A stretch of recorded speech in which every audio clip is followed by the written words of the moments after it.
Hi viewers, இன்றைக்கி நாம் ரொம்ப டிஃபரெண்ட்டான ஆலு கொஃப்தா மோர் குழம்பு செய்ய போகிறோம். அதோட டேஸ்ட்டு, வாசனை எல்லாமே ரொம்ப அசத்தலாக இருக்குங்க. அப்படிப்பட்ட புதுமையான ரெசிபியோடு இன்றைக்கி உங்களை சந்திச்சிருக்கிறோம். இது வரைக்கும் எங்கள் சேனலை சப்ஸ்கிரைப் பண்ணலைன்னா இப்போவே பண்ணிவிடுங்க, லைக் ஷேர் பண்ணுங்கள். இப்போ வாங்க நம்ம வீடியோவில் ரெசிபிக்குள்ளே போவோம்.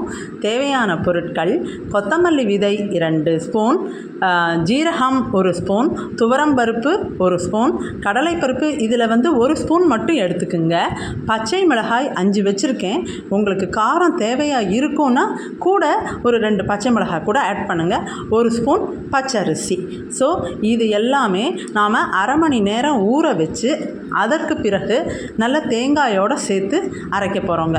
இந்த ஊற வைக்கும் பொழுது நம்ம எல்லாத்தையுமே ஓரளவுக்கு கொஞ்சம் தண்ணியில் போட்டு ரொம்ப ஒரு 3/4 டம்ளர் தண்ணியில் கூட இதை ஊற வச்சிடலாங்க. இப்போ 2 கைப்பிடி தேங்காய், அரை மணி நேரம் ஆயிடுச்சு, அதை நல்லா ஊற வச்சுருக்கோம். அதோட 2 கைப்பிடி தேங்காயும் சேர்த்து இதை மிக்சியில் அரைச்சிருவோங்க. அதை நல்ல மசிச்சு அரைச்சிடலாங்க, கொரப்பாக அரைக்க வேண்டாம், சரிங்களா? அடுத்தது ஆலு கொஃப்தா ரெடி பண்ணணும் இல்லையா, அதுக்கு 5 உருளைக்கிழங்கு வேக வச்சு எடுத்துருக்கிறேன்.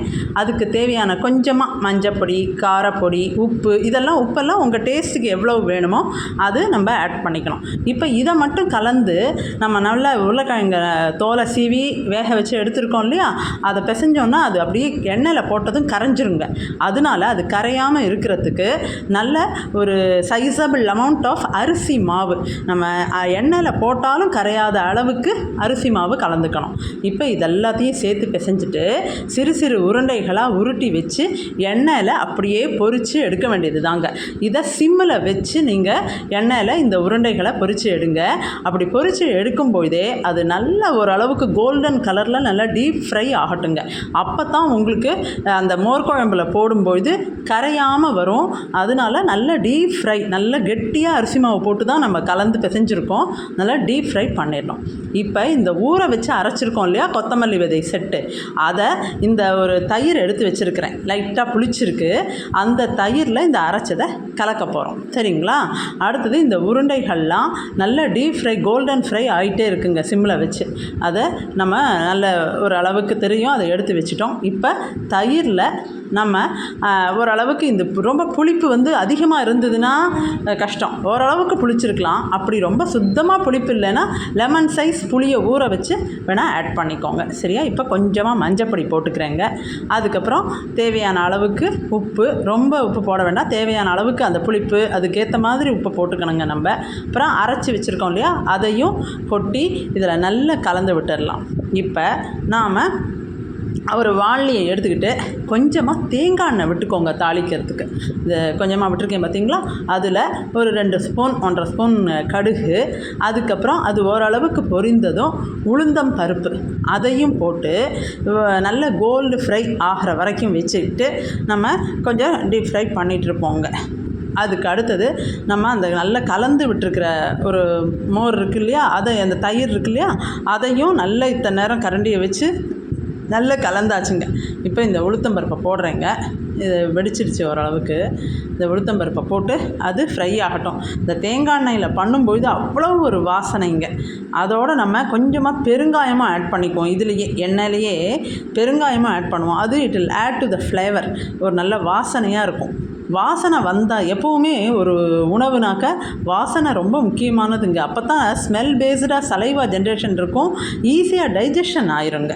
அது ஸ்டொமக் சம்மந்தப்பட்ட எந்த பிரச்சனையும் வராது, சரிங்களா? இப்போ நல்ல ஓரளவுக்கு உளுத்தம்பருப்பு கோல்டு ஃப்ரை ஆகிடுச்சு. நம்ம இந்த தயிர் நல்லா கலந்து விட்டுருக்கோம் இல்லையா, எல்லாத்தையும் அரைச்சதெல்லாம் அதை இதில் விடுறேங்க. விட்டு இது ஓரளவுக்கு நல்லா கலந்து விட்டுடலாம். இப்போ அப்படியே நல்லா கரண்டியை விட்டு கலந்து விட்டுருவோங்க. ஓரளவுக்கு சிம்மில் வச்சுக்கிட்டு அப்படியே கலந்து விட்டால் நல்லா கலந்துருங்க. கலந்தாலே அந்த வாசனை அப்படியே சூப்பராக இருக்குங்க.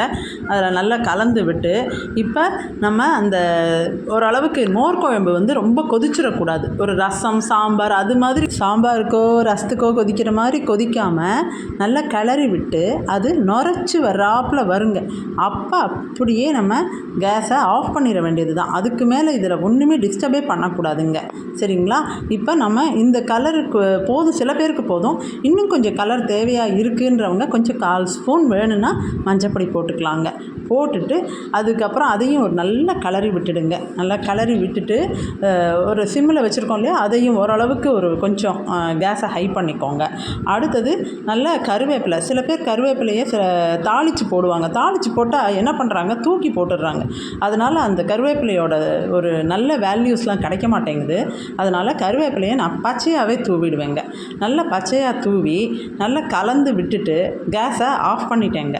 அதை அப்படியே ஒரு தடவை கலந்து விட்டு ஆஃப் பண்ணி நல்லா ஆறுற வரைக்கும் அப்படியே செட் அசைடுங்கிற வார்த்தை சொல்லுவோம். என்னென்னா அதை டிஸ்டர்ப் பண்ணாமல் அப்படியே விட்டுடுறது. நல்லா ஒரு 1/2 மணி நேரம் 15 நிமிஷம் கூட ஆகணும். இப்போ ஆயிடுச்சு. ரைட். இப்போ நாம் வச்சுருக்கிற அந்த கொஃப்தா இருக்கு இல்லைங்களா, உருளைக்கிழங்கு கொஃப்தா, அதை இதில் போடுறோம். போட்டு அதை அப்படியே வச்சுட்டு டிஸ்டர்ப் பண்ணவே வேணாம். இப்போ பார்த்தீங்களா, எடுத்து வச்சுருக்கிறேன் ஆலு கொஃப்தா மோர் குழம்பு. சூப்பர் டேஸ்ட், சூப்பர் வாசனை. நல்லா சப்ஸ்கிரைப் பண்ணுங்கள். தேங்க்ஸ்.